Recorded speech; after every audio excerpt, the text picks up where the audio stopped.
कष्ट निवारण कमेटी के सामने अपने सारे भूख हड़ताल पे बैठेंगे अगर हमारे कोई रीजन नहीं मिला, इसका कोई सोल्यूशन नहीं निकला तो क्या तो हमें फिर इच्छा मृत्यु का प्रमाण पत्र दे दो सीएम जी, जो हम मर खा के मर जाए, प्रेमचंद गौड़ रहेगा उस मकान में।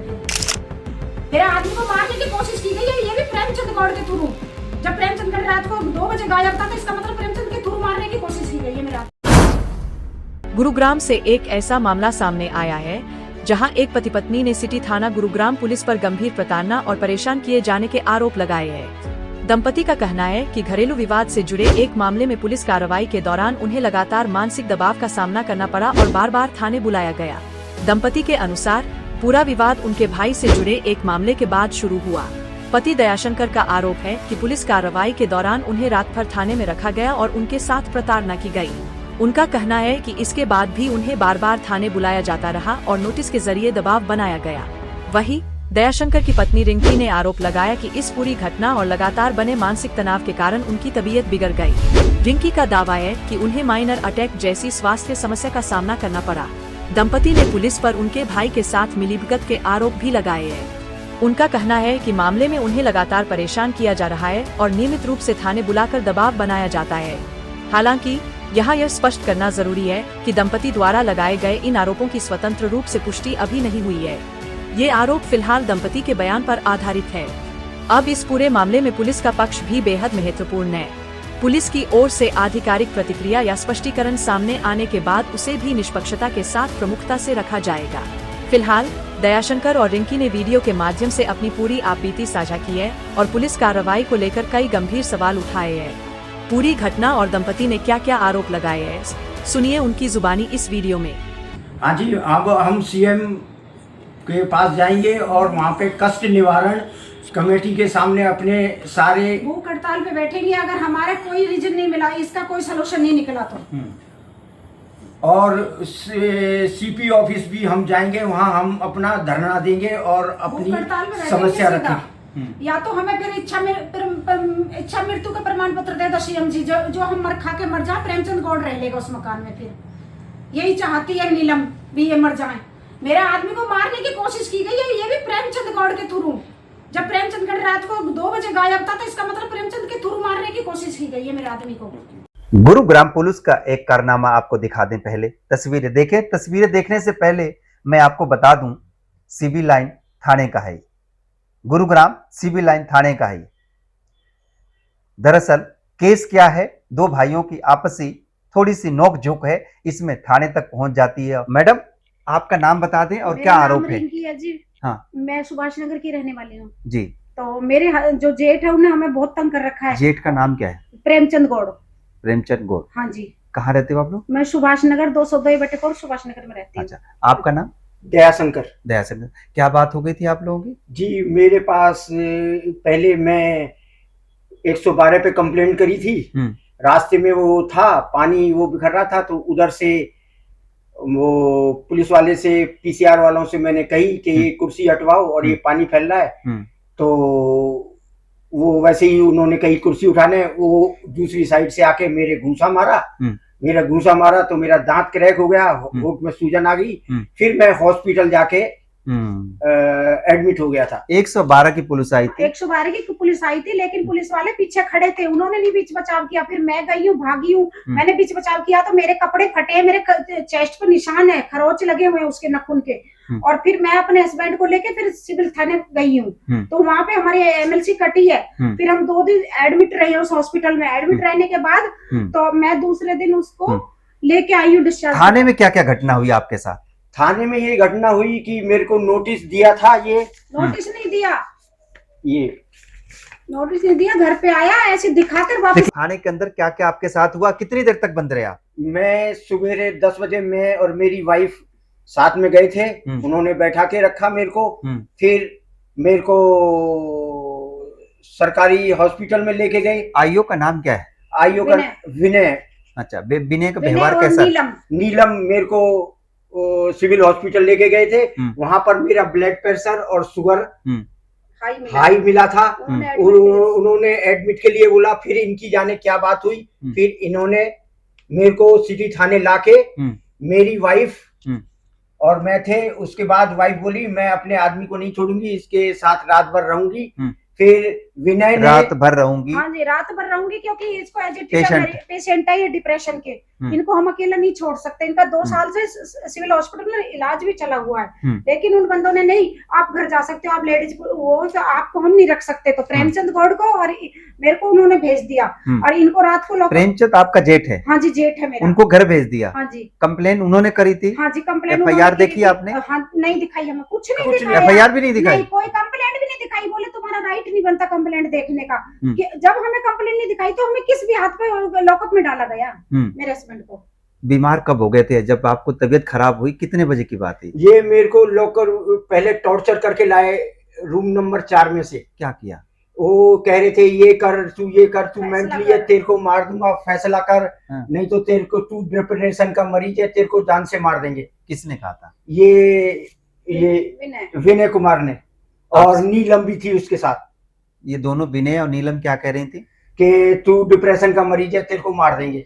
अच्छा, आगे आपने किसी आला अधिकारी से कहा, शिकायत करी? नहीं, वहां किसी ने नहीं आया। फिर मेरे को 11 बजे अंदर कर दिया, लॉकअप में बंद कर दिया। पूरी दिया। रात लॉकअप में रहे? और पूरी रात लॉकर में रहा। फिर सवेरे मेरी वाइफ चाय लेके, जब मेरा फोन सब ले लिया तो मेरी वाइफ ने घर से सोचा कि कुछ हादसा हो गया है, तो मेरी वाइफ चाय लेके आई और दवाई लेके आई। फिर मैंने दवाई वगैरह ली। उसके बाद थोड़ा मैं घूमने के बाद मेरे को दौरा पड़ा और मैं वहीं गिर पड़ा। जब 4 बजे आप पहुंचे थे तो कहाँ थे? आपके लॉकअप में पाए थे। लॉकअप में पाए थे? लॉकअप में पाए थे। सही सलामत थे? उस टाइम तो ये थोड़े आंखों में आंसू आ रहे थे, तो पर मेरे को लग रहा था तबीयत खराब है इनकी। मार पिटाई की तो नहीं? ऐसे मार पिटाई नहीं किया, पर लेकिन वैसे टॉर्चर किया। फैसला करो भाई, हम फैसला नहीं करना चाहते, हम जज के पास जाना चाहते हैं फैसले के लिए। पर लेकिन ये जज के पास नहीं भेजते, हमें तो कलिंदा काटते हैं, तो कलिंदा पे भेज देते हैं। कितने कलिंदा झेलेंगे हम, आप ये बताओ। अभी भी मैं तारीख भुगत रही हूँ, अब हस्बैंड भुगत रहे हैं। अच्छा, जब बीमार हुए थे, जब ये गिर गए, जब इनको दौड़ा पड़ा, फिर आप लोगों ने क्या करा? तो मैंने हल्ला मचाया, वहां पे रोई पिपाई, मैंने सबको फोन किया। तो पुलिस वाले विनय फिर इसको एक्टिवा पे बिठा के कल्याणी में ले गए। तो कल्याणी में भी उन्होंने यही बोला कि पैनिक अटैक आया इनको।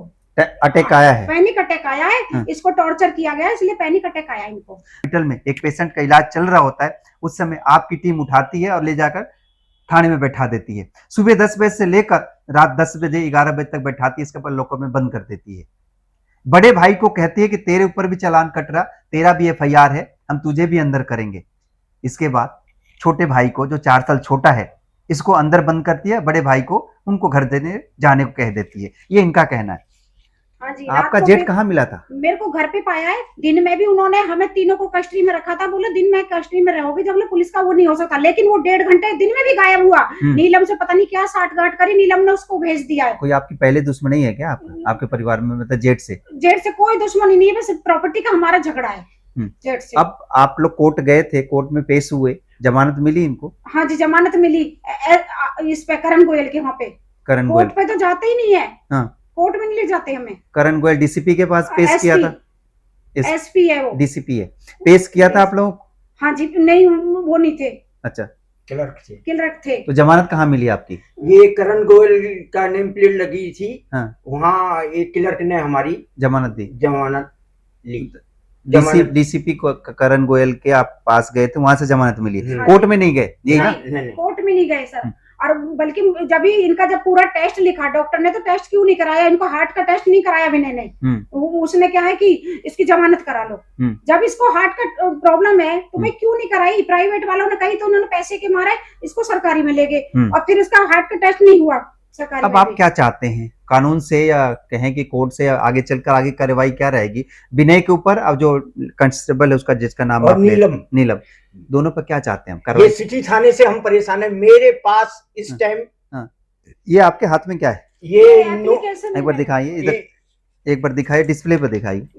ये मैंने जेठ के खिलाफ एप्लीकेशन दी है। कब दिया था? उसी दिन जिस दिन उसने दी, उसकी एप्लीकेशन पे कार्रवाई होगी, लेकिन हमारी एप्लीकेशन पे कोई कार्रवाई नहीं करी। क्यों नहीं करी भाई? जब उसकी हमसे कहते हैं, मैं कल गई हूँ तो बलराज, हाँ जी, बलराज बोलता है कि 14 दिन के बाद होगी, 14 दिन की वो रहती है अच्छा, बलराज जो आयु है, मैंने एसएचओ साहब ये से फोन किया। दूसरा। और ये किस चीज का क्या है? ये कल्याणी का है। मेरे को कल्याणी हॉस्पिटल में लिख कर दिया गया है कि इनको हार्ट अटैक हल्का आया है। ये मेंटली स्ट्रोक, हाँ, नहीं, वो परेशान आया। करे तो हार्ट अटैक आया है।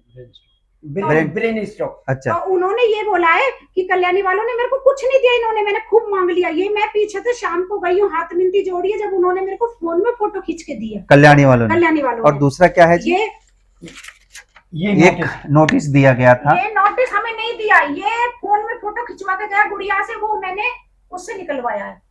आप लोग घर पे नहीं थे? नहीं, आप घर लोग पे थे, लेकिन उसने हमें नोटिस नहीं दिया, बस साइन करवा के गुड़िया वापस ले कितने गया। साल की है? गुड़िया 20 साल की है। 20 साल की हो हाँ गई। जी। उसको कह रहे इतना फोन में ज्ञान खींच था लो। कि ये फोटो खींच रही है, इसमें क्या लिखा है? हाँ, वो पता थी गुड़िया को। हम्म। पर लेकिन गुड़िया ने इतना वो नहीं किया। जब उन्होंने कही भाई हम बयान के लिए बुला रहे, तो उसको ये तो हमें ये थोड़ी पता था लॉकअप में डालेंगे। लॉकर में। हाँ, ये तो बयान के लिए। आप देखो, इसमें कहीं गिरफ्तारी नहीं लिखी। सबसे ज्यादा नीलम इलबॉन्डवाइस में, नीलम तो इसको 2022 से आ रही है हमारे घर पे, बिना ड्रेस के आती है 2022 से। पहले नरेंद्र यादव के साथ आती थी, अब अकेलेपन में आती है, रात को भी आती है, दिन में भी आती है। मेरे बच्चे बताते हैं मम्मी वो आई थी। नीलम सबसे ज्यादा आती है बिना ड्रेस के। हाँ जी। अब मुझे कितने साल हो गए? 2022 से। इसका जवाब कौन देता? बोलते हैं कि मरा हुआ सांप हमारे गले घल गया। विनय यादव मेरे सामने बोलता है कि मरा हुआ सांप हमारे गले घल गया। हाँ। बताओ, ये डीसीपी साहब से आप लोगों ने नहीं बोली? डीसी साहब बोले, मैं गई थी, मैंने कंप्लेंट दी थी, तो उन्होंने क्या कह दिया, भाई तुम्हारे घर में हमने जैसे बंदा कूदा था, मैंने एप्लीकेशन लगाई, नरेंद्र यादव ने कूदवाया था, तो कहता है कूद गया तो क्या हो गया, क्या ले गया तेरे घर का? मेरे को ये जवाब दिया था एसीपी ये सुरेंद्र कुमार जी ने ये बोला था। हाँ जी, बोले HPS का बोर्ड लगा था। कूद गया तो हमने क्या ले गया? application वहां भी तो- नीलम ने मेरे को धक्का मार के निकाला उनके ऑफिस से। बोले ये तो बोलते ज्यादा, जब हम अपनी बात रखते हैं तो हम बोलते ज्यादा है। आगे की कार्रवाई क्या रहेगी आप लोगों की? अगर यहाँ सुनवाई नहीं होती है तो क्या कमिश्नर साहब तक जाएंगे, मुख्यमंत्री तक जाएंगे या नहीं जाएंगे? जाएंगे बिल्कुल। ये पुलिस वालों के खिलाफ कंप्लेन? पुलिस वालों को कंप्लेंट हमने दे रखी है, सीएम विंडो पे भी लगा रखी है, हमने उस पे भी लगा रखी है, क्योंकि ज्यादा पीड़ित तो नहीं किया हमने। पैसे ले लेकर मेरे जेठ से इन्होंने पीड़ित किया नीलम ने हमें ज्यादा। बहुत गंदा बोलती है। जैसे मेरे हस्बैंड को बोलती है खसम तू डटा रे। बता, जब उसका खसम बनेगा तो उसका खसम कहाँ जाएगा? मेरे खसम आदमी को बोलती है खसम डटा रे। ये बोलने की भाषा उसकी। वर्दी पहनती है जब ये वर्दी बोलती? नहीं पहनती। नहीं। हाँ। मेरे पास फोटो है बिना वर्दी के आई है 1 जनवरी को 2-2:30 बजे के बीच में। हाँ, क्या करने आई थी? उसने वो लेके आया था प्रेमचंद जेठ जो है। हाँ जी। अच्छा, उसने पहले मेरे को गाली दी, लेकिन जब वो गाली देता तो अपनी वीडियो नहीं बनाता, जब मैं गाली देती हूँ तो वो वीडियो बना लेता है। हाँ जी।